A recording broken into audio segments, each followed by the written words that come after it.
시작해 보도록 하겠습니다. 안녕하세요. 안녕하세요. 여러분들 반갑습니다. 오랜만에 이렇게 많은 분들과 함께 강의를 진행해 보는 것 같아요. 근데 사실 이제 어저께 주말밤 부강까지 끝냈거든요.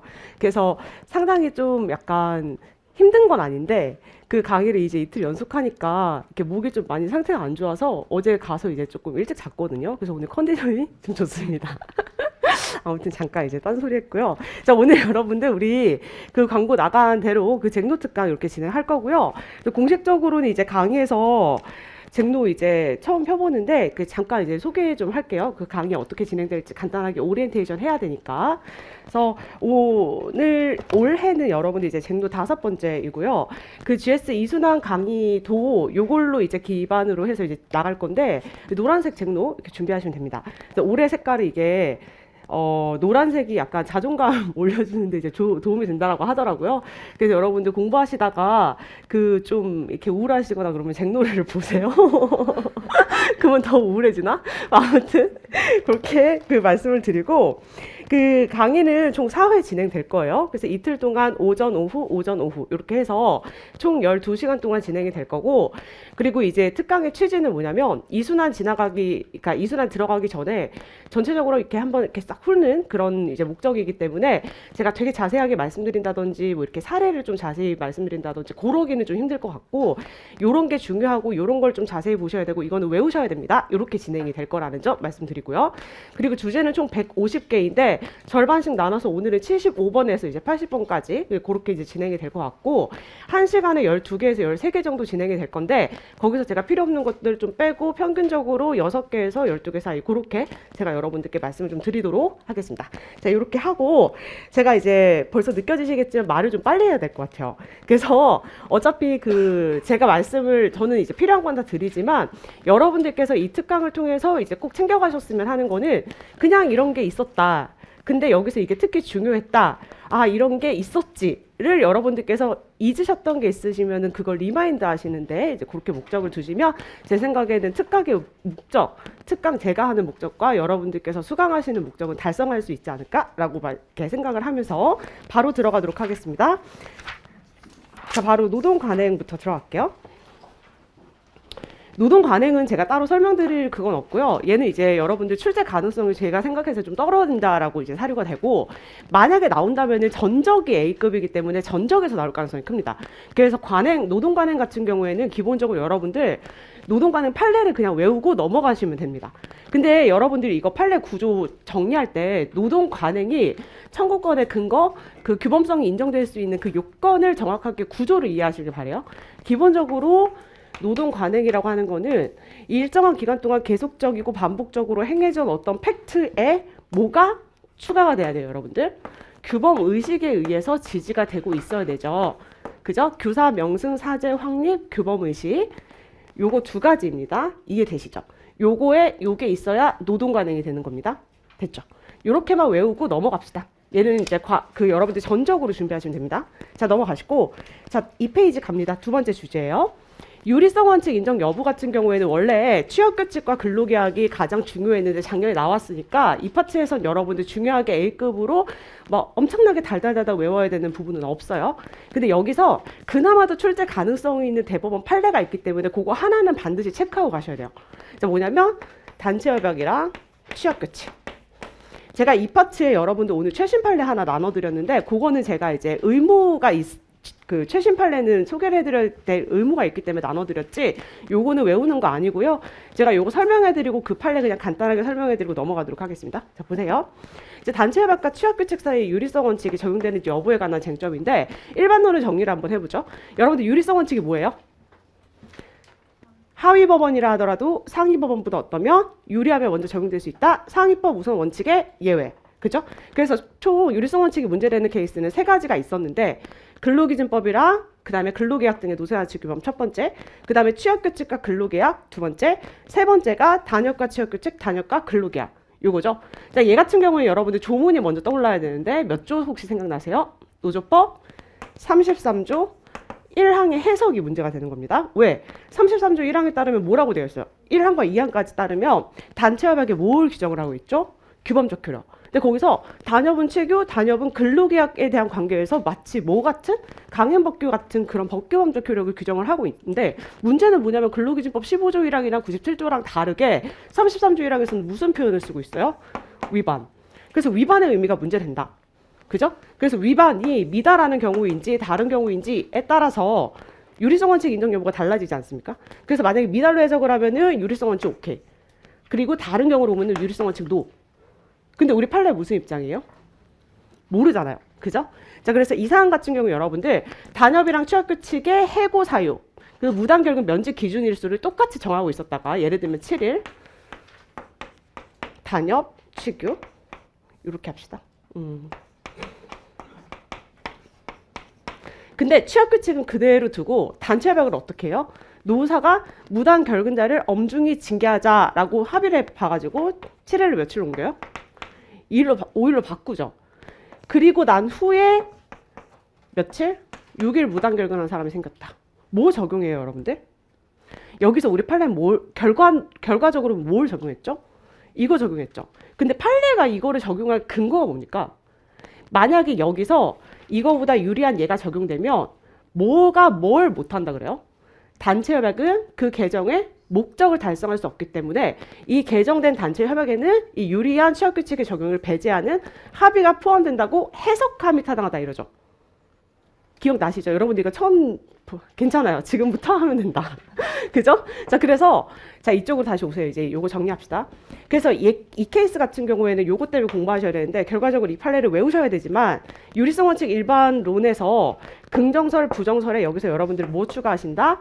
협약 당사자, 의사설, 의사 해석설까지 견해 3개 정리하시고 판례는 결론적으로 여기서 이거를 적용을 했지만 이건지 불분명하다. 그죠? 이렇게 딱 정리하면 끝나요. 이건지 불분명하다. 근데 우리는 뭘 택할 것이다? 의사해석설을 택할 것입니다. 왜냐하면 반대의 경우를 봤을 때 굳이 항상 이제 일률적으로 이쪽으로 가죠. 그냥 설명을 드리도록 하겠습니다. 취업 이 케이스에서 똑같이 5일로 하고 있다가 회사가 임의로 이거 너무 빡빡한 것 같다. 이렇게 하는 경우에 굳이 이거를 적용할 필요가 없잖아요. 그죠? 그래서 반대 경우를 고려를 해봤을 때 일률적으로 부정설을 택할 이유는 없으니까 이걸로 합니다. 됐죠? 그래서 이것만 여러분들께 정리하시면 돼요. 자, 그래서 이 페이지 보시면 자, 로마자 1번의 의의 부분은 그냥 읽어보시면 되는데 요거는 여러분들 기본적으로 기억을 하셔야 되고요. 제가 총 유형이 3가지가 있다 그랬는데 로마자 2번, 로마자 3번, 로마자 4번 이렇게 있는데 로마자 4번을 준비하셔야 됩니다. 로마자 4번에서 특히 몇 번? 2번. 이것 때문에 여기 본 거예요. 나머지는 그냥 넘기시면 되고 특히 로마자 3번과 관련해서 작년에 시험 문제 나온 건데 제가 오늘 자료 하나 나눠드렸거든요. 이거 제가 이제 일순환 평일반이랑 주말반에서 최신 판례 다뤄드린 건데요. 이거는 이제 올해 1월 달에 나온 판례이고요. 취업규칙과 근로계약사의 유리성 원칙 적용 여부와 관련해가지고 이게 결론적으로는 유리한 근로계약의 내용이 취업규칙에 우선적으로 적용된다라는 판례 법리인데 요거는 근로계약에서 근로조건을 구체적으로 특정한 경우에만 적용된다. 그렇지 않은 경우에는 취업규칙이 바뀌면 취업규칙에 적용된다라는 법리거든요. 그래서 요거는 법리만 그냥 한 번 정도 읽어보시면 될 것 같습니다. 요 정도만 하고 넘어갈게요. 그래서 요거는 외우시지 않으셔도 되고요. 여기다가 그냥 가필하시던지 아니면은 그냥 이해가 되셨으면 그냥 이렇게 두시던지 그렇게 하셔도 되는 자료입니다. 넘어갑니다. 자, 5페이지 근기법상 근로자 가죠.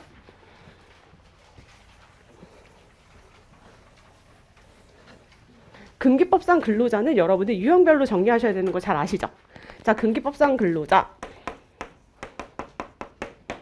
얘는 일단 기본적으로 여러분들 조문 몇 조? 근로기준법 2조 1항 1호 근로기준법에 뭘 받는 자? 보호받는 자. 근데 유형은 총 몇 가지? 3가지 정리하셔야 되죠. 첫 번째 뭐 있어요, 여러분들? 일단 기본적으로 특고직 등의 비전형적인 노무 제공 관계 있는 분들. 누가 봐도 이거는 근로자성 전형적인 근로자라고 보기 조금 어려운 분들. 제가 그냥 등 처리할게요. 특고직 등. 그다음 두 번째 출제 가능성이 사실상 여기서 가장 큰 누구? 임원. 그다음에 불체자. 이렇게 세 종류 여러분들 나누셔야 되는데 얘는 일단 기본 법리를 외우시긴 하셔야 되는데 여기서 출제 가능성이 가장 큰 거는 임원이기 때문에 임원 중심으로 정리하도록 하겠습니다. 불체자는 여러분들 노조법상 근로자가 나올 거예요. 불체자는 노조법상 근로자성으로 준비하시면 됩니다. 됐죠? 법리는 똑같지만 어쨌든 간에 노조법상 근로자성이 훨씬 중요하기 때문에 자, 바로 임원 갑니다. 자, 임원 같은 경우 여러분들 일단 기본적으로 임원이라고 하면 뭐에 적용을 받아요? 상법상 임원 생각하죠. 근데 상법상 임원이 진짜 임원이기 때문에 기본적으로 상법상 임원은 어떠한 요건을 갖춰야 되는지 그렇다면 어떠한 권한을 가지고 어떤 법률 관계, 회사에 대한 관계에서 있는지를 정리를 해야 되는데 일단 기본적으로 상법상 임원이 되려면 어떻게 해야 돼요? 주식회사다? 그러면 주총에서 결의, 임명, 뭐까지? 등기. 요거 전부 다 요건 갖춰야 됩니다. 여기서 특히 주총 의결을 거치지 않았다. 그러면 설령 등기만 되어 있다 하더라도 그거는 진짜 임원이다 아니다? 아니라는 거예요. 이해되시죠? 그래서 상법상 임원은 이렇게 해야 되고 이렇게 돼야 되고 이게 아니면 이런 요건 충족하지 않으면 상법상 적법한 권한이나 이런 행사 같은 걸 할 수가 없다. 그렇다면 이러한 임원이라면 일반적으로 회사에 대한 법률관계 어떻게 됩니까? 위임관계 있죠? 법률관계는 위임입니다. 일정한 사무 처리하는 자. 그래서 이런 임원들도 뭔가 정관 내지는 이제 내부 규정 등에 근거해서 뭘 받아요? 보수나 퇴직금 같은 걸 받는데 이거는 근로자로서 받는 것 아니다? 아니다. 이거 여러분들 간단하게라도 답안지 반드시 쓰셔야 됩니다. 이 보수는 임금이 아니다. 근로의 대가가 아닙니다. 왜? 근로자가 아니니까. 그리고 이 퇴직금도 후불임금으로서 지급받는 그런 거 아니고 그냥 별도로 받는 겁니다. 됐죠? 자, 그래서 일단 기본적으로 임원으로서의 이런 법적 지위라든지 법률관계 특징 체크하신 후에 근데 이러한 임원이라고 하더라도 외형상 보이는 임원이라 하더라도 일률적으로 근로자는 항상 아니다 이렇게 볼 건 아니고 경우에 따라 임원이 뭐가 되는 경우도 있다 근로자가 되는 경우도 있는데 크게 보면 몇 종류 있어요? 두 종류 있죠. 자, 첫 번째 케이스는 어떤 케이스예요 여러분들? 이거는 진짜 임원이 아닌 케이스죠. 상법상 임원이 아니고 우리 판례는 뭐라고 그러죠? 임원으로서의 지위와 명칭이 형식적, 명목적인 케이스라고 그러죠. 그래서 이거 임원으로서 설령 불리우고 있다 하더라도 임원이 아니기 때문에 그 실제를 보니까 그냥 어떤 케이스예요? 그냥 근로자인 거예요. 사용종속 관계가 너무 빵빵한 거예요. 이해되시죠? 자, 그 다음 두 번째. 임원이긴 임원이에요. 상법상 임원 맞습니다. 근데 임원으로서 지위를 가지고 임원으로서 일도 하는데 동시에 뭐도 해요? 대표이사 지휘 감독 막 받으면서 근로자로서도 일을 하는 거죠. 그러니까 얘는 지위가 복수예요, 복수. 임원이기도 하고 근로자이기도 하고.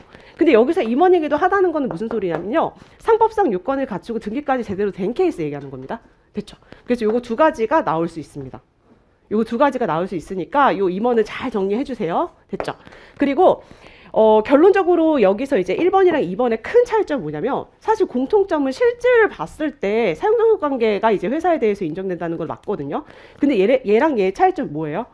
임원으로서의 지위의 성격이에요. 얘가 진짜 임원이냐 아니냐. 이 형식적 명목적인 것이냐 상법상 임원이냐 아니냐 그걸 여러분들께서 차이점이 있다라는 거 정확하게 나누시고요. 사용 종속 관계는 있어야 되기 때문에 요것에 관련된 여러분들 사용 종속 관계 판단 기준 요것도 여러분들께서 기억하셔야 됩니다. 기본적으로 우리 판례는 사용 종속 관계 따질 때 어떻게 따져요?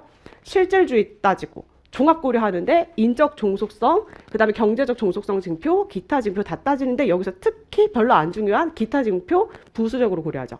기본급이나 고정급 정해졌는지, 근로소득세 원천 징수했는지, 사회보장 제도에서 근로자로 인정받는지 이런 것들. 이렇게 여러분들 정리하시면 끝납니다. 됐죠? 자, 그래서 책을 좀 보도록 하겠습니다. 자, 5페이지 보시면요. 자, 로마자 1번의 의미 취지 요건 당연히 외우셔야 되고요. 로마자 2번의 사용종속관계 판단 기준 요거 제가 큰 골자 잡아드렸는데 특히나 2번에서 3번을 부수적으로 고려하는 거 요거 여러분들 정확하게 이해하셔야 된다는 점 강조해드리고 넘어갑니다. 자, 6페이지 로마자 3번 여기서 가장 중요한 거는 2번의 근로자성입니다. 자, 2번의 근로자성과 관련해서 1번과 2번은 제가 이제 임원으로서의 법적 지위의 특성과 법률관계 특성으로 고려를 해서 여러분들께서 이해를 해주십사 하고 그 따로 빼서 설명을 해드린 것이고 여기서 이제 가장 핵심 몇 번이다? 3번입니다. 3번 같은 경우에는 2번이라 하더라도 일률적으로 근로자성이 부정되는 건 아니고 1번, 2번의 경우에는 가능하다. 이거 여러분들 외우셔야 됩니다. 됐죠? 자, 넘어가시고, 여기서 로마자 3번에서 제가 이제 1번의 양괄호 1번과 2번을 1번, 2번이라는 표현을 쓴 거거든요. 제가 여기서 말씀드린 3번은 2번 목차 얘기하는 거예요. 2번이 근로자로 인정되는 경우. 요거 외우셔야 됩니다. 자, 넘어가시고, 로마자 4번에 취업 자격 없는 외국인은 이제 출입국 관리법의 취지, 여러분들 외우시고 넘어가시면 되는데, 뭘로 준비하자? 노조법상 근로자로 준비하자라고 말씀드렸고요. 넘어갑시다. 자, 8페이지. 근로기준법상 사용자는 넘어가도록 하겠습니다. 근기법상 사용자 2년 전에 나왔으니까요. 근데 여기서 여러분들 근기법상 사용자의 기본적인 조문이랑 묵시적 근로계약관계 법리는 안 외워도 되는데 뭔지는 아셔야 됩니다. 묵시적 근로계약관계 법리가 만약에 묵시적 근로계약관계가 성립이 인정이 되면 그 당사자 사이에는 무슨 고용관계가 있는 거예요? 직접 고용관계 성립하는 겁니다. 즉, 요컨대 직접 고용관계 이퀄 명시적이든 묵시적이든 그거는 이해하셔야 돼요. 넘어갑니다. 자, 10페이지. 근기법 6조. 자, 차별이요. 자, 얘 같은 경우에는 사실 이제 A급 범죄에 넣기는 넣어야 되는데 출제 가능성이 엄청 높거나 그렇진 않아요. 근데 여러분들 최소한 정도는 준비하셔야 되는 이유가 뭐냐면 바로 뒤에 나오는 이제 차별 관련된 법리 시리즈 3개 있죠. 동일가치 노동 동일임금 지급 원칙도 그렇고 국정원 사건도 그렇고 안동대 사건도 그렇고 걔네들 전부 다 어디 있다? 판례백선이랑 로노에 있기 때문에 준비는 하셔야 된다는 거. 그렇다면 근기법 6조를 써야 되니까 근기법 6조는 1차적으로 여러분들께서 일반론을 정리하셔야 돼요. 자, 그래서 한번 정리해 보도록 하겠습니다. 자, 일단 근로기준법 6조 금지규범이니까 의 및 취지. 제목을 안 썼네요. 균등 대우 원칙 근기법 6조입니다. 그래서 의 취지. 그 다음에 로마자 2번 뭐 나와야 돼요? 요건. 그 다음에 로마자 3번 위반의 효과. 얘네들을 우리가 왜 준비하냐면요, 뒤에 이제 그런 차별 사건들이 나오면 앞에 조금 써야 되기 때문에 준비하는 겁니다. 그래서 막 엄청 길게 자세하게 준비할 필요 없고 한 페이지, 3분의 2페이지 요 정도 쓸 수 있으면 되거든요. 그래서 일반적인 내용만 좀 짚자면, 자, 일단 기본적으로 근로기준법 6조는 성별, 국적, 신앙, 사회적 신분 등을 이유로 근로조건에 대한 차별 금지하고 있는데 이거 취지 뭐예요? 어디서 출발한다? 헌법 11조 1항의 평등 원칙을 구체화한 것이다. 됐죠? 자, 그래서 이쪽으로 갑니다. 요건. 이건 여러분들 차별 로직은 다 똑같아요. 일단 어디서 시작해야 돼요? 같은 저울에 올려놓고 비교할 수 있는지 먼저 잡아야 된다고 말씀드렸죠. 그게 첫 번째 뭡니까? 비교 대상자 잡아야 된다고 그랬죠. 그래서 비교 대상 같이 저울 위에 올려놓을 수 있다라고 한다면 이제 구체적으로 비교를 해야 됩니다. 그래서 그 다음에 근로기준법 6조 위반인지 여부와 관련해서 차별이 금지되는 사유에 해당하는지, 차별이 금지되는 영역에 해당하는지, 그리고 차별적 처우에 해당하는지 요 순서대로 가면 되겠죠. 자, 그래서 요 비교 대상자 개념 먼저 가죠. 이 비교 대상자라고 하는 건 뭡니까? 기본적으로 근로기준법 6조 등이 금지하는 거는 뭡니까? 같은 것을 다르게 처우하든지 다른 것을 같게 처우하는 걸 금지하는 거지, 처음에 다른 것을 같지 않게, 죄송합니다, 반대지, 같지 않은 것을 다르게 처우하는 거는 애초에 차별 자체가 존재하지 않는다라고 판례는 얘기하죠. 그래서 애초에 비교 대상자가 돼야 된다라고 하면서 동질적으로 균등한 비교 집단이 되지 않는다면 그 다음은 따질 필요가 없다, 이런 얘기하죠. 그래서 여기서 우리 그 17년도에 나왔던 판례 사례 여러분들 그 고용 형태를 이유로 한 거, 그거 여러분들 한번 체크하셨으면 좋겠고, 그 다음 넘어가셔서 사유 같은 경우에는 총 몇 가지? 4가지. 성, 국, 신, 사 정도만 체크하시고요. 여기서 고용 형태가 사회적 신분에 해당하는지 여부에 대한 논의는 있지만 걔는 직접적으로 출제될 가능성이 크지가 않습니다. 왜냐하면 대법원 판례가 있는 게 아니니까. 그래서 걔는 그냥 이해만 하시고 넘어가시면 돼요. 됐죠? 자, 그 다음 넘어가시고 영역 갑니다. 영역은 여러분들 고평법이나 뭐 이런 거랑 다르게 뭐가 포함되지 않아요? 고용관계 성립 이전에 모집 채용 단계는 포함되지 않죠? 그래서 고용관계 성립, 존속 변동, 종료까지 근로조건. 자, 그 다음 넘어갑니다. 가장 중요한 거는 차별적 처우죠. 차별적 처우랑 불리한 처우는 일단 개념을 다르게 여러분들 명확하게 정리하셔야 되고요. 여기서 여러분들 기본적으로 불리한 처우에 뭐가 없는 게 차별적 처우예요? 합리적 이유가 없어야 됩니다. 그러면 여기서 이제 가장 중요한 건 합리적 이유가 있는지 없는지인데, 불리한 처우에 합리적 이유가 없는 경우는 크게 몇 가지? 2가지. 다르게 처우할 필요성이 없거나 필요성이 있더라도 방법 정도 등이 적정하지 않은 경우. 이렇게 외우고 넘어가시면 됩니다. 자, 위반의 효과 같은 경우에는 기본적으로 민사, 형사, 행정 이렇게 준비하시면 되는데, 민사 같은 경우에는 사실행위면 손해배상 청구, 법률행위면 무효, 얘는 형사처벌 규정이 있는데 행정적 구제 수단을 별도로 정하고 있지는 않다. 여기까지 이해되시죠? 이렇게 하면 다 정리했고요. 자, 그 다음에 이제 시리즈 3개 나오는데 동일가치 노동 동일임금 지급 원칙 나오죠? 고평법 8조.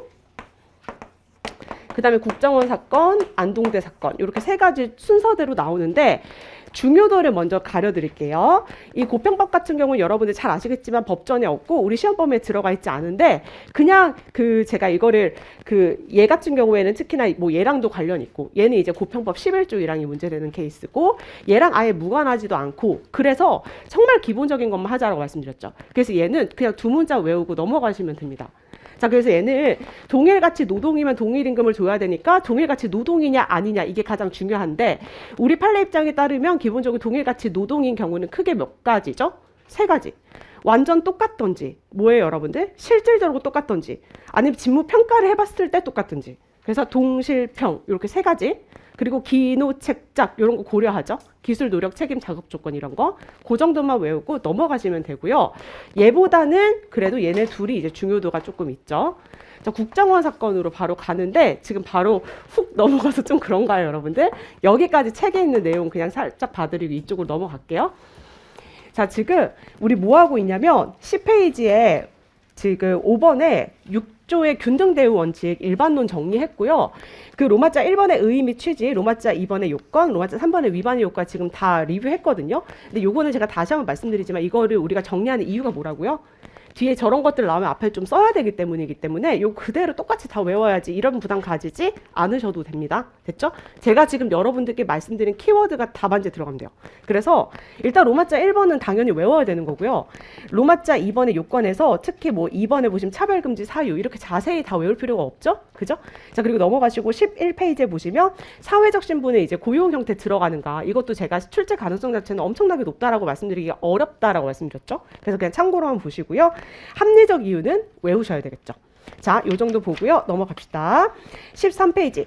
동일가치 노동 동일임금 지급 원칙 요거는 어디에 있다? 고평법 8조에 있다 라고 했고 얘는 좀 방어적으로 준비하셔야 된다라고 말씀드렸어요. 그래서 동일가치 노동 판단 기준이 가장 중요한데 요거는 여러분들 제가 로마자 2번에 1번에 양괄호 1번 2번 지금 말씀드렸거든요.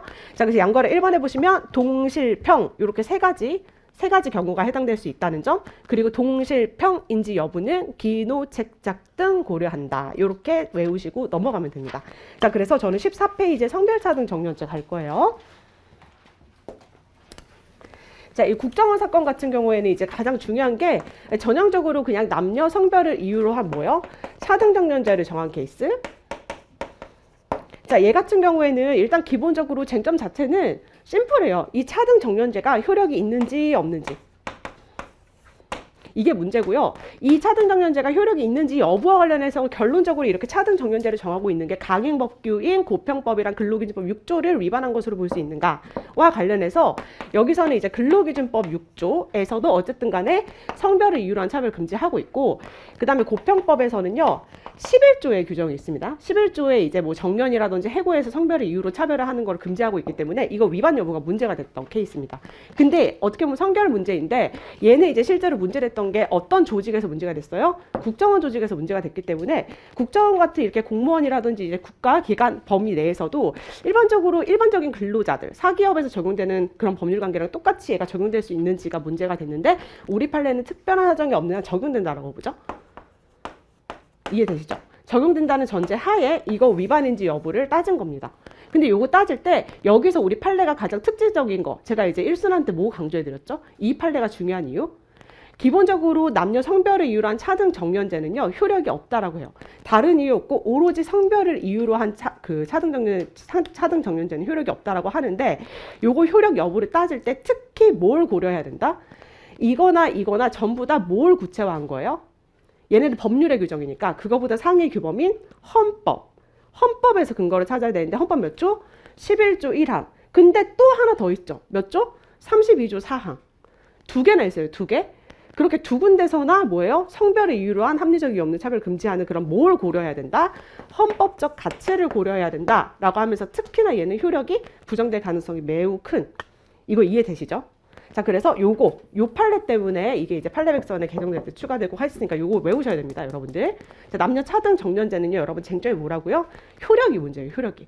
특히나 강행복귀 위반 여부, 요거 따질 때 특히 뭘 고려해야 된다? 헌법적 가치. 됐죠? 자, 그리고 넘어갑니다. 안동대 사건 같은 경우에는 이거는 참 이제 결론적으로 답안지 어떻게 써야 되는지 고민이 좀 있지만, 얘 같은 경우에는 그 구체적인 거는 제가 이제 모의고사 볼 때 설명을 해드릴 거고요. 지금은 여러분들 그냥 외우실 때 얘 같은 경우에는 그냥 무엇을 이유로 한 뭘 차별하는 건지 그걸 정확하게 이해하시고 외우시면 될 것 같아요.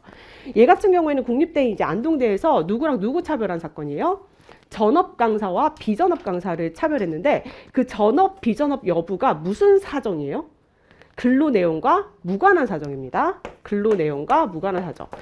근로기준법 6조에 어디 포섭하기엔 좀 그래요. 왜냐? 성별도 아니고 국적도 아니고 신앙도 아니고 그렇다고 사회적 신분이라고 단정하기도 어려워요. 판례가 그렇게 명시한 적이 없거든요. 얘기한 적이 없어요. 근데 여기서 우리 판례가 근로기준법 6조뿐만 아니라 모두 여기서 원용합니까? 그죠. 고평법 8조도 원용을 해요. 동일가치 노동 동일임금 지급. 그 논거는 이거 두 가지를 가지고 헌법 11조 1항을 구체화한 거다. 그래서 조문 세 가지가 나옵니다. 이거 세 가지 가지고 그냥 바로 따라서 국립대 총장인 안동대 총장은 누구요? 전업 강사에 비해서 비전업 강사를 뭐 하면 안 된다? 근로 내용과 무관한 사정을 이유로 해서 차별하면 안 된다. 그냥 그러고 끝나버리죠. 이거 이해되시죠? 그래서 얘는 그냥 조문 3개, 그리고 여기서 차별의 그 사유가 된 게 근로 내용과 전혀 무관한 사정이라는 거. 딱 거기까지만 여러분들께서 체크하시면 될 것 같습니다. 자, 그래서 그 15페이지 보시면, 14페이지 보시면 7번의 그 성별 차등 정년제. 자, 얘 같은 경우에는 성별 문제 1번, 공법상 근무관계도 근기법 6조 등이 적용될 수 있다.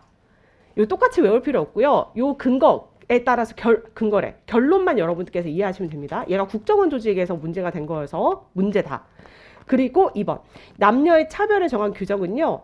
다른 합리화할 만한 사정이 없다면 효력이 부정됩니다. 자, 그리고 내려오시고 3번 때문에 이거 보는 겁니다. 3번 때문에 성별 차등 정년제 불합리한 차별 여부에 대한 판단 방법 하면서 특히 두 번째 줄에 보시면 헌법 몇 조? 11조 1항. 그 다음에 세 번째 줄에 보시면 헌법 32조 4항과 같은 뭘 고려해야 된다? 한 줄 밑에 헌법적 가치. 됐죠? 나머지 읽어보시고요. 8번으로 넘어갑시다. 자, 1번이랑 2번은 우리가 이미 앞에서 공부했던 그런 법리이니까 3번으로 바로 넘어가 보자면 첫 번째 줄. 자, 조문 근기법 몇 조? 6조. 고병법 몇 조? 8조는 한 줄 밑에 헌법 몇 조? 11조 1항 구체화한 것이다. 따라서 밑에서 두 번째 줄. 그 밖에 뭐요? 근로계약상 근로내용과는 무관한 다른 사정을 이유로 불합리한 차별적 대우를 해선 된다, 안 된다? 안 된다. 됐죠? 넘어갑니다. 중간착취배제. 이거 제가 평일만 모의고사 냈었죠. 기억나시나요? 중간착취배제는 여러분들 제 생각에는 나올 가능성이 현실적으로 지금까지 했던 것 중에 제일 큰 것 같아요. 지금까지 했던 것 중에서. 우리 30분 정도 했죠. 중간착취배제는 그냥 다 똑같이 외우세요. 자, 중간착취배제 우리 목차 좀 한번 잡아볼까요? 자, 얘 같은 경우에는 중간착취. 여러분들 이거 조문 생각나세요? 의의, 취지. 이거 금지규범이죠. 중간착취 배제니까. 금지하는 거니까. 그래서 요건, 그죠? 위반의 효과. 이렇게 하시고 중간착취 배제 이거 요건 제가 얘기할 때 그 내용 말씀드리고 이거는 취지가 뭡니까? 뭔가 근로자를 거래 대상으로 삼는 거, 착취의 대상으로 삼는 거 금지하는 거죠. 노동관계 전 근대성을 타파하기 위한 취지의 규정이다. 무슨 내용이길래요?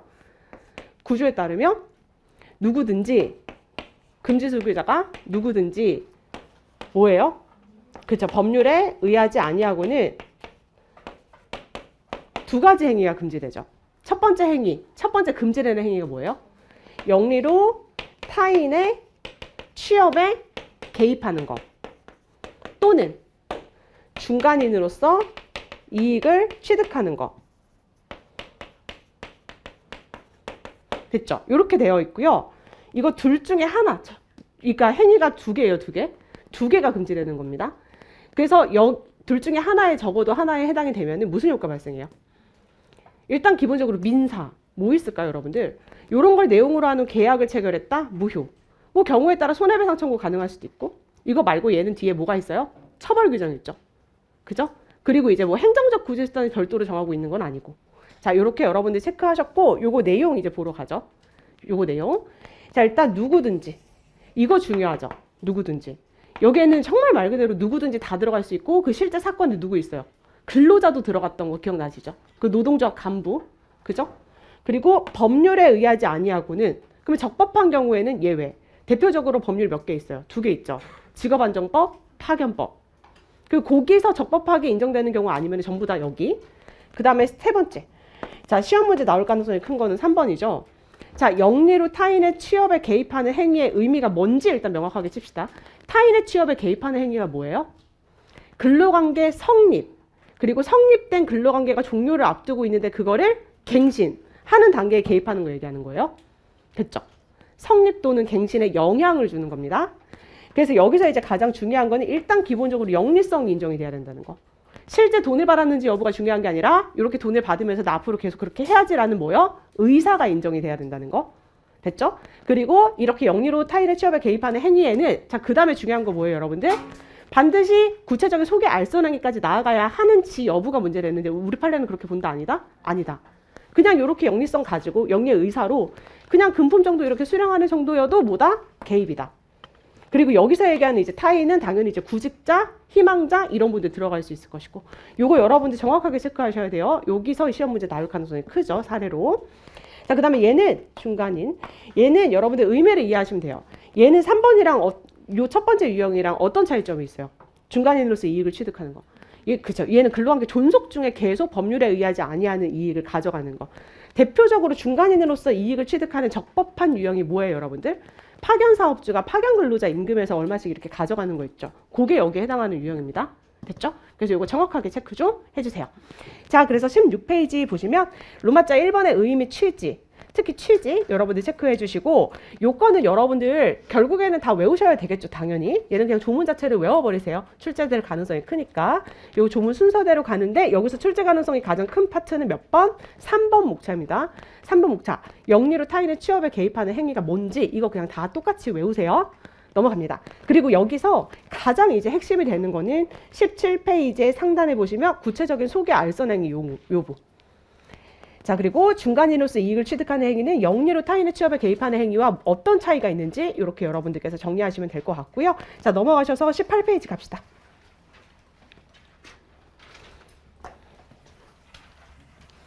취업 청구권 인정 여부. 요거는 여러분들 그냥 어쨌든 간에 판례가 있고 그 로스쿨 노동법 해설의 리딩 케이스로 하나 있으니까 딱 그거를 위해서 얘 준비한다라고 생각을 하시고 취업 청구권은 여러분들 우리 문제 상황이랑 판례 입장 중심으로 심플하게 정리하고 넘어갑시다. 얘도 나올 수 있어요. 얘는 여러분들 특이하죠. 문제 상황이 어때요? 문제 상황. 원래 근로자랑 사용자 사이에 여러분들 근로계약이 체결이 되면 근로계약의 목적이 뭐예요? 목적. 근로자는 근로를 제공하고 이것에 대한 대가로 사용자는 뭘 주는 거죠? 임금을 주는 이런 관계가 나와야 되는데 문제는 뭐냐면 근로 제공이 없는데 임금은 지급하는 상황. 이거에 대한 반대급부인데 이게 없는데 이걸 주는 상황. 근데 이거는 의무잖아요. 의무. 그래서 근로자가 이거를 의무가 아니라 뭐라고 주장하는 상황이죠? 권리라고 주장을 하는 겁니다. 그래서 얘가 계속 근로를 제공하려고 하는데 그 수령을 거부한다? 이거는 권리를 침해한 거다. 손해배상해라. 이렇게 문제되는 겁니다. 이해되시죠? 여기에 대해서는 견해 대립이 있죠. 이 근로 제공이 단순히 의무에 그치는 게 아니라 권리로 볼 수 있는가 아니면 의무에 불과한 건가. 이것과 관련해서 견해 대립은 있지만 우리 판례 무슨 입장이에요? 불분명하다. 불분명합니다. 근데 사실상 인정하는 것 같기는 한데 왜 불분명하다라고 제가 말씀을 드리냐면 이게 단순한 의무에 그치지 않고 권리다. 이렇게 얘기한 적은 없어서 그래요. 이렇게 얘기한 적은 없습니다. 근데 다만 우리 판례는 이렇게 얘기하죠. 어떻게 해요? 사용자는 근로자의 인격을 배려해야 될 신의식상 의무 부담합니다. 그걸 전제로 해서 근데 지금 이렇게 임금만 지급하면서 정당한 이유 없이 계속 근로제공을 뭐한다 거부하는 거는 이러한 근로자의 뭐요? 인격적 법익을 침해하는 행위로서 뭐에 해당한다? 불법행위. 따라서 뭐 배상해라? 위자료 줘라. 손해배상해라. 이렇게 나오죠? 딱 여기까지만 준비합니다. 여기까지. 다시 한번 말씀드리지만 우리 판례는 사실상 긍정설이라고 평가를 할 수 있지만 뭐 확실하게 취업 청구권 개념을 인정한다든지 그런 적은 없어요. 됐죠? 자, 그래서 18페이지 보시면 로마자 1번의 근로계약상 의무에서 요거는 이번에 이제 그냥 쓰기 좀 그래가지고 쟁노 개정할 때 제가 앞에 그냥 개관하는 내용으로 넣어놓은 거니까 우리가 뭐 새롭게 본 내용 아니잖아요. 그래서 보고 넘어가고 로마자 2번의 취업 청구권 인정 여부 요거 제가 말씀드렸고 얘는 여러분들이 뭘 정확하게 체크하셔야 된다? 문제 상황. 임금은 주는데 제공된 근로에 뭘 거부하는 것이다? 수량을 거부하는 케이스. 자, 그래서 학설, 부정설, 긍정설이 있는데 우리 판례, 인실, 배신, 임법침, 고배 하면서 제가 두 문자도 따드렸었는데 그냥 외우고 넘어가시면 됩니다. 됐죠? 자, 넘어가도록 하겠습니다. 자, 20페이지. 경업금지 약정의 유효성 갈게요. 경업금지 약정 유효성은 여러분들 뭐 이렇게 너무 잘 알 것 같아요. 그래서 얘는 그냥 바로 키워드 정도 리뷰 한번 해보고 가죠. 일단 기본적으로 경업금지 약정이 뭡니까? 경업금지 약정. 얘는 특히 사용자가 이제 무엇이 무서워서 무엇이 싫어서 미리 체결해 놓는 거예요. 근로자가 뭐 한 후에 퇴직하고 난 이후에 나의 이익에 반해서 경쟁업체를 창업하든지 경쟁업체에 취업하는 거를 막으려고. 됐죠? 그래서 얘는요, 뭘 전제로 한다? 성립된 거를 전제로 합니다. 계약서는 이미 썼어요. 이미 썼어요. 근데 실제로 이제 무슨 일이 발생한다? 이렇게 계약서 써놓고 나중에 근로자가 실제로 퇴직하고 나서 뭐 해버린다? 경업을 실제로 해버리는 겁니다. 그래서 이것을 근거해서 사용자가 뭘 한다? 손해배상을 청구할 때 그 손해배상 청구가 받아들여질 수 있을까 여부는 이것의 무엇에 따라 달라진다? 효력에 따라서 달라진다.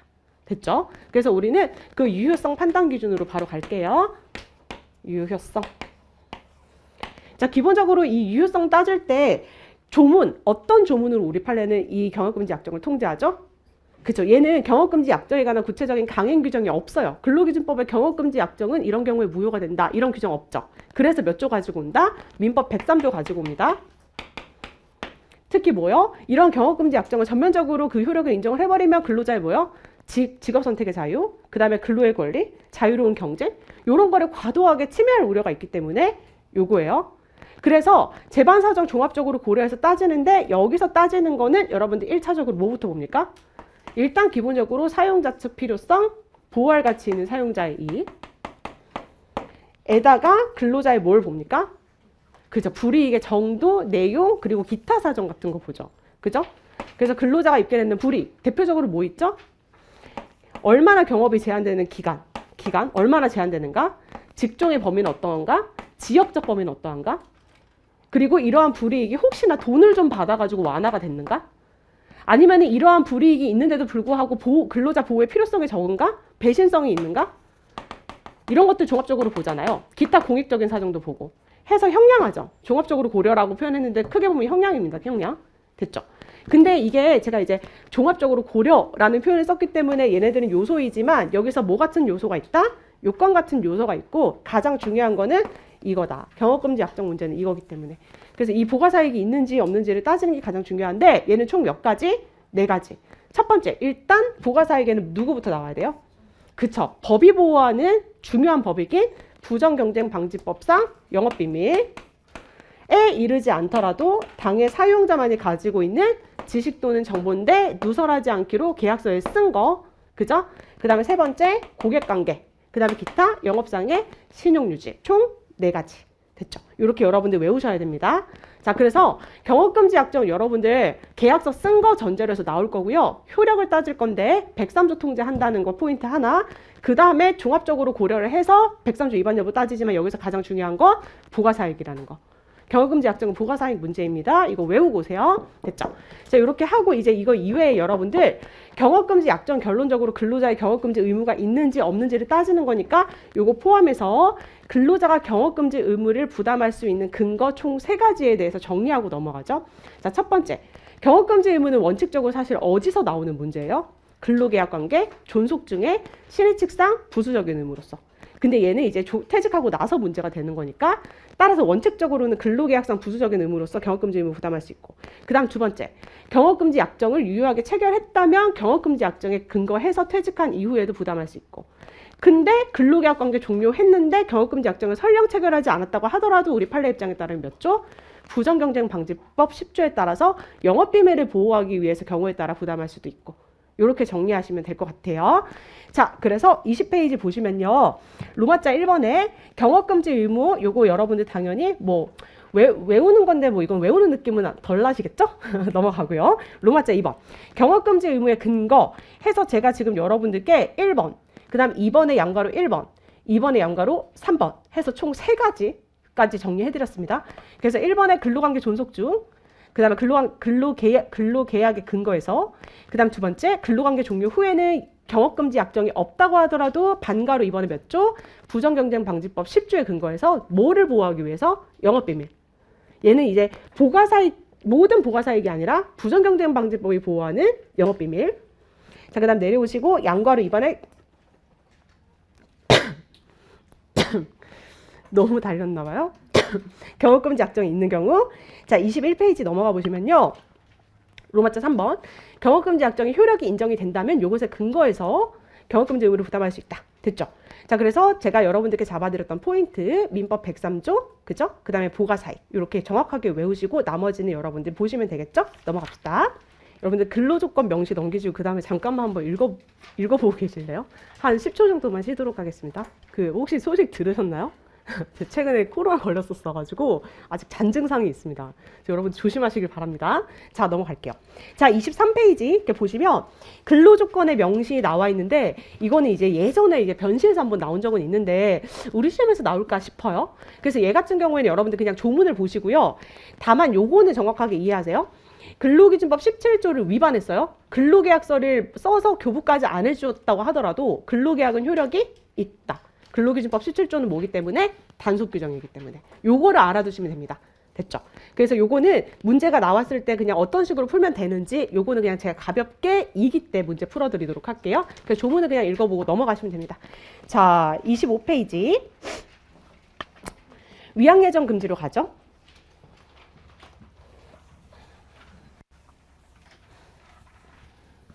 위약예정 금지. 출제 가능성이 크죠.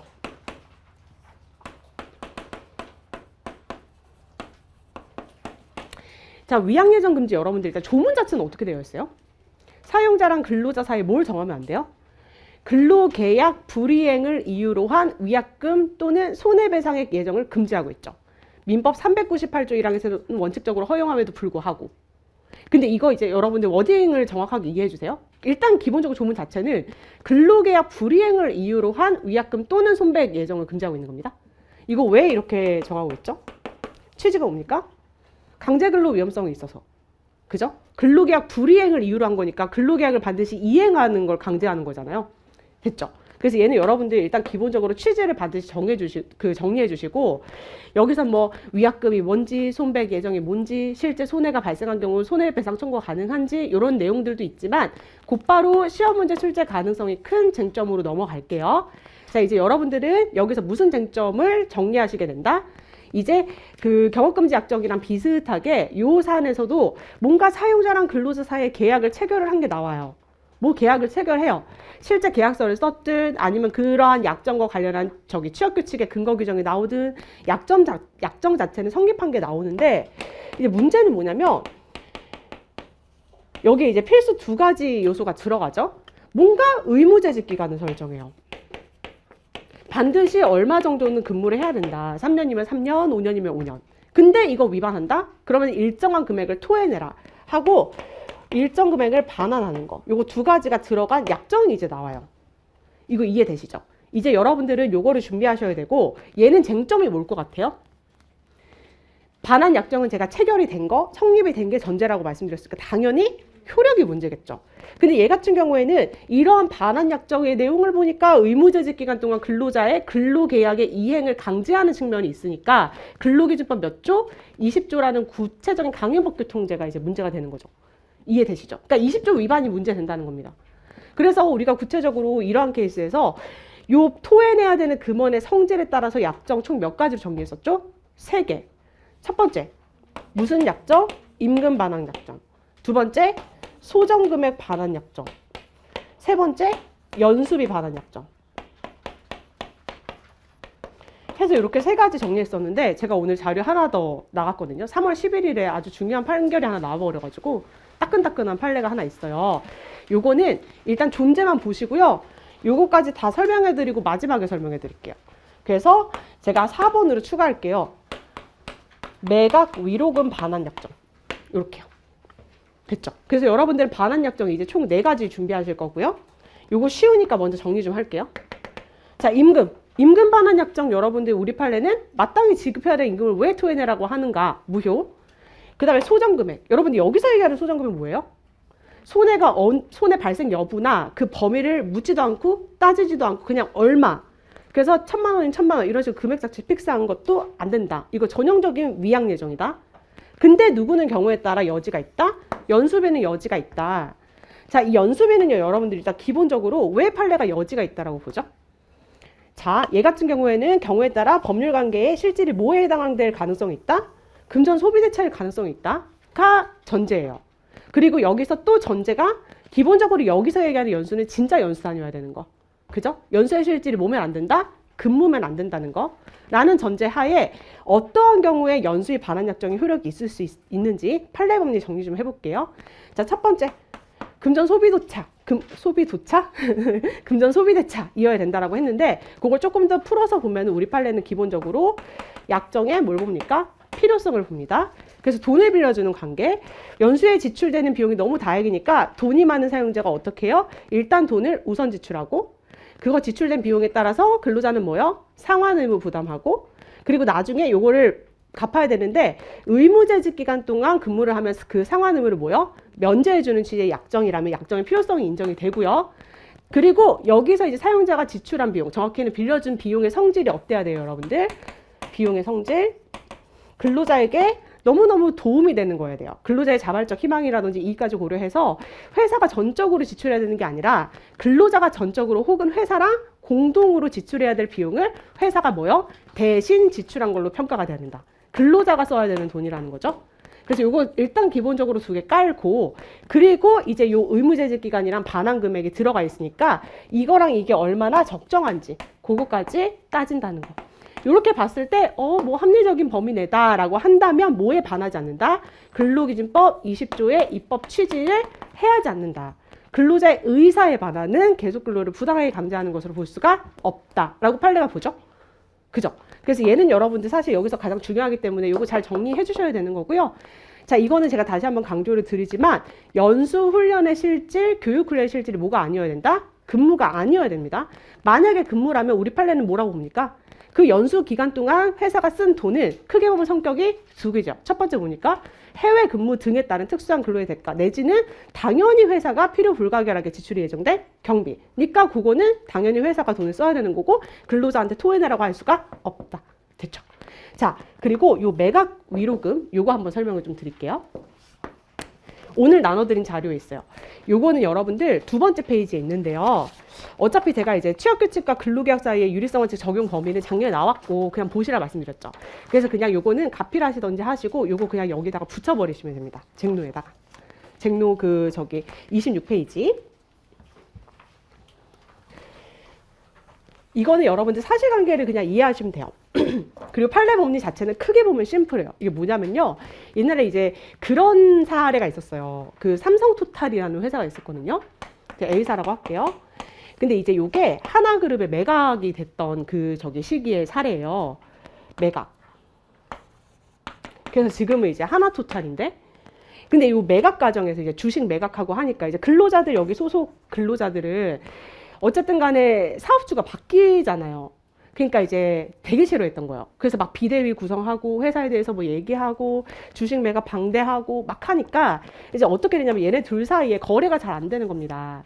여기서 지금 근로자들이 이렇게 반대하고 하는데 그럼 우리가 이걸 제대로 할 수 있겠는가? 근데 이제 얘네들 입장에서는 요거를 이제 넘길 필요성이 있고 하니까 근로자들의 불만을 좀 잠재우고 싶었던 거예요. 특히나 이제 이게 이제 매각되는 과정에서 이게 사업부라든지 이런 게 그대로 존속되면서 넘어가야 되는데 기존 근로자들 중에서 중요한 사람들 이탈 없이 그대로 넘겨야 될 거 아니에요. 그러니까 이제 근로자들을 조금 이렇게 불만을 잠재우려고 어떻게 했냐면 그 개별 근로자들 중에서 일부 근로자들한테 돈을 좀 주는 거예요. 매각 위로금. 위자료까지는 아닌데 약간 불만을 조금 잠재울 목적으로. 근데 돈을 좀 많이 줬어요. 그래서 의무재직 기간 같은 걸 설정을 해요. 8개월 동안만 가급적이면 매각에 찬성해 주세요. 그러면서 기본적으로 4천만 원에다가 플러스 상여금 6개월분인가 아무튼 해가지고 돈을 꽤 줬어요. 이해되십니까? 이렇게 위로금을 줬습니다. 그래서 오케이 했는데 문제는 뭐냐면 이거 받고 근로자가 막 한 달, 두 달 있다가 그냥 퇴직한 거예요. 여기까지 이해되시죠? 그러니까 위로금 주고 의무재직 기간 설정했고 대신 이제 어떻게 했냐면 요 위로금 주는 대신 요만큼 반드시 근무하셔야 되고요. 근데 이제 요거 만약에 위반했다 그러면 이거 지불한 거에 잔여 기간 그냥 이렇게 나눠가지고 반납하세요. 이렇게 약정을 체결했던 거예요. 근데 실제로 근로자가 어떻게 했다? 그냥 중간 퇴직한 거예요. 그리고 회사는 돈 달라고 다시 청구했고요. 이해되시죠? 그럼 여러분도 한번 생각해 보세요. 여기서 반환 의무가 있나요? 반환 의무 여부는 이러한 반환 약정의 효력에 따라서 달라지겠죠. 그래서 이제 근로자 입장에서는 뭘 가지고 왔다? 근로기준법 20조를 가지고 온 거예요. 나는 돈을 토해낼 의무가 없다. 이거 8개월 동안 계속 내 의사에 반하는 계속 근로를 부당하게 강제할 위험성이 있는 거 아닌가? 하면서 나는 돈 줄 필요 없다라고 주장을 했는데 결론부터 말씀을 드리자면 우리 판례는 이거 근로기준법 20조 위반이 아니라고 했어요. 효력이 있다 그랬어요. 그 근거는 뭐냐면요. 일단 전체적으로 봤을 때 이 위로금이요. 이 위로금 이쪽으로 한번 와보죠. 제가 그래서 아까 전에 이거 취지할 때 여러분들께 말씀드렸는데 근로기준법 20조가 일단 기본적으로 정하는 게 뭐예요? 근로계약 불이행 시 얼마 토해내라가 위약금 또는 손백 예정이죠. 그러면은 잠깐 올게요. 이쪽으로. 이 위로금을 먼저 주고 돈을 먼저 줬어요. 주고 여기서 의무재직 기간 위반하면 남은 기간 비율적으로 반환하세요가 위약금 내지는 손백 예정의 성격을 띠는가? 근로계약에 부수하는? 일단 여기서는 의문이라는 거예요. 왜냐하면 일반적으로 위약금 내지는 손백 예정을 정하는 경우에는요. 회사는 돈을 주지 않아요. 그냥 위반하면 얼마 주세요. 이거지 안 줘도 되는 돈을 일단 줬단 말이에요. 이거 이해되시나요? 그러면 이 반환약정 법리로 한번 와보죠. 어디에 해당돼요? 이건 지금 하고 있는 거니까 빼고. 여기서 뭐에 해당됩니까? 매각 위로금 주고 잔여 기간 비율적으로 하라고 한 거니까 소정 금액은 아닌 것 같고. 연수비는 당연히 아니죠. 그래서 실제 이제 여기서 이제 혹시 이거 임금인가? 했는데 임금도 아니라고 한 거예요. 이거 이해되십니까? 그래서 여기서 이 매각 위로금은 제가 지금 여러분들께 말씀드린 그냥 경영상 필요성 때문에 그냥 어떻게 보면은 매각 과정을 좀 원활하게 하기 위해서 모든 근로자 대상으로 한 게 아니라 그것도 필요한 근로자에 한해서 이렇게 개별적으로 접촉해서 이렇게 준 거기 때문에 이거는 그냥 여기에 포섭이 안 되는 그냥 제3의 성격을 띠고 있는 그런 금품이고 따라서 이거는 여기 근로기준법 20조 입법 취지를 해야지 않는다라고 보아야 된다라고 하면서 반환 의무가 있다라고 봤습니다. 됐죠? 여기까지 정리하시면 될 것 같아요. 얘는 이제 3월달 극초반에 나왔어요. 이번 달에 나왔거든요. 그래가지고 올해 시험에 나올 가능성이 있을까 싶긴 한데 법리 자체가 새롭게 나온 거기 때문에 여러분들 준비하셔야 돼요. 이게 최신 판례가 법리가 중요한 게 있고 사실관계 중요한 게 있는데 이건 법리가 중요한 거여서 법리 준비하셔야 되고 제가 오늘 자료도 나갔고요. 요거는 제가 2기 첫날에 다시 체크 좀 해드릴게요. 자, 요렇게 해서 요 부분 정리를 좀 하도록 하겠습니다. 자, 그래서 순서대로 정리를 하자면 25페이지 자, 로마자 1번의 의미 취지 보시면 민법 398조 1항 원칙적인 거 여러분들 한번 써주시고 그 다음에 근기법 20조는 예외죠. 그리고 얘는 취지가 상당히 중요하다. 여기까지 짚어주시고요. 넘어가셔가지고 로마자 2번의 요건 이거는 그냥 간결하게만 치고 넘어가시면 됩니다. 자, 중요한 거는 로마자 3번이죠.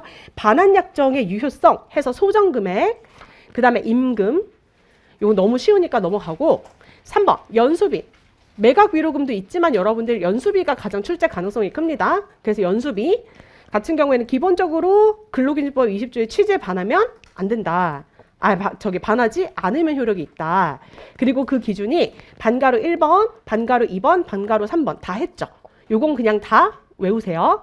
자, 그리고 양가로 2번 연수 훈련의 실질이 근무인 경우에는 연수의 반환약정 요 법리를 쓰는 게 아니라 요거는 반환을 청구하는 게 부당하다라는 취지니까 요거는 별개로 빼주시고 다만 이제 얘 같은 경우에는 항상 연수의 반환약정이 나오면은 성결적인 쟁점이라는 거 요거 이해해 주시고 자, 그리고 여기까지 1번, 2번, 3번 반환약정인데 여기서 4번으로 추가하셔서 오늘 나눠드린 자료를 보시면 됩니다. 자, 오늘 나눠드린 자료는요 그 2페이지에 있으시죠? 다 받으셨죠? 네. 자, 4번 보시면 매각 위로금 반환 약정의 유효성 요걸 추가하시면 되고요. 자, 보세요. 첫 번째 줄 사용자가 근로자에게 이거 중요해요. 이게 일정한 금원을 줬어요. 안 줘도 되는데 줬어요. 매각 위로금을. 그것도 금액을 많이 줬어요. 자, 그리고 여기서 뭘 설정했다? 의무재직기간 설정한 거예요. 의무재직기간. 그리고 그 다음에 또 무슨 요소가 들어가요? 위반하면은 일정 비율로 반환해라. 요거 세 가지가 들어가야 됩니다. 자, 넘버링 하세요. 일정 금전 지급, 의무 근로기간 설정, 위반하면 반환. 됐죠? 요거 세 가지가 들어간 거예요. 특히 여기서 중요한 건 뭡니까? 안 줘도 되는 매각 위로금을 준 거예요. 이게 일반적으로 우리가 이제 봤을 때 임금 반환 약정 내지는 연수위 반환 약정이랑 일단 기본적으로 비슷하긴 하죠. 임금도 회사가 어쨌든 줬잖아요. 연수비도 회사가 지출한 돈이잖아요. 근데 그 성격이 좀 달라. 성격이 다르죠. 자, 그리고 두 번째 줄. 그래서 의무 재직 기간의 설정 양상, 금전의 법적 성격. 사실 이게 중요하죠. 돈을 왜 줬는가? 그리고 그 규모나 액수는 어느 정도인가? 그리고 반환 약정을 체결할 목적이나 경위, 이거 제가 경영상 필요성이 있어서 이 매각 과정을 조금 원활하게 할 그런 경영상 필요성 때문에 이렇게 이루어진 거라고 말씀드렸고요. 그래서 세 번째 줄 오른쪽에 보시면 그러한 반환 약정이 해당 금전을 지급받는 근로자의 퇴직의 자유를 제한하거나 그 의사에 반하는 근로의 계속을 부당하게 강요하는 것이라고 볼 수 없다면, 그냥 20조의 입법 취지를 해야지 않는다면 당연히 효력이 있을 수 있다. 물론 이거는 따져봐야 되는데 여기서는 효력이 있다라고 봤고, 그 내용이 밑에 양가로 1번, 2번, 3번, 4번 판결 이유에서 가지고 왔거든요. 요거는 외울 필요가 없어요. 여러분들께 정리하셔야 되는 거는 제가 위에 잘라서 오려서 붙이기 좋게 5줄로 정리해드린 거, 그거를 오려서 붙이시면 되고요. 아래에 있는 내용은 그냥 읽어보시면 되는데, 특히나 제가 양가로 1번 같이 한번 볼게요. 보면은 근로자들에게 소속기업 집단의 변경에 따른 매각 위로금을 지급하되 그 지급으로부터 8개월 안에 퇴사하는 경우에 월할에서 반환하기로 하는 내용일 뿐, 근로자들이 근로계약상 정해진 근로계약 같은 걸 새롭게 체결하면서 근로계약 기간으로서 의무재직기간 설정하고 이런 게 아니라는 거예요. 그리고 양가로 2번 보세요. 이 사건 약정에 따라서 지급된 매각 위로금은 원고의 본래 대주주였던 삼성종합화학의 주식 매각의 필요와 이익 또는 사용된 원고의 경영상 필요 때문이지. 두 번째 줄 오른쪽에 보시면 특히 이걸 지급할 때 직원들에게 이게 근로소득이 아니라 또 기타 소득으로 분류가 되고 이런 것도 다 고지가 됐고, 따라서 밑에서 두 번째 줄 보시면 이거는 미리 정한 근무기간 이전에 퇴직했다는 이유로 마땅히 근로자에게 지급해야 될 임금 반환 약정이라고 보기 어렵다. 그러니까 매각 위로금이 임금이 아니라는 겁니다. 됐죠? 자, 그리고 양가로 3번 밑줄친 부분 보시면요. 원고는 주식 매각에 따른 기존 근로자들의 반대를 무마하고 일정 기간의 계속 근로를 유도함으로써 주식 매각 이후에도 사업을 차질 없이 운영하려는 이례적이고 특별한, 특히 경영상의 목적으로 이 사건 약정을 한 거다. 요게 가장 중요해요. 뭔가 그냥 특별한 다른 목적이요. 근로계약의 그런 본질적인 내지는 부수하는 그런 것이 아니고. 이해되시죠? 그래서 얘 같은 경우에는요, 네 번째 반환 약정으로 정리해 주시고, 다시 한번 말씀드리지만 법리가 어쨌든 간에 우리가 기존에 외웠던 그런 법리, 봤던 법리가 아니라 새로운 거, 엄청 새롭다기보다는 좀 새로운 면이 있는 그런 법리이기 때문에 얘는 정리를 하셔야 되는데, 극최신 판례이긴 하지만 여러분들께서 그래도 좀 보고 이기 때 오시면 좋을 것 같아서 정리를 해드리고요. 잠깐 쉬도록 하겠습니다. 위반의 효과 처벌 규정 있는 거 체크하시고 잠깐 쉬죠.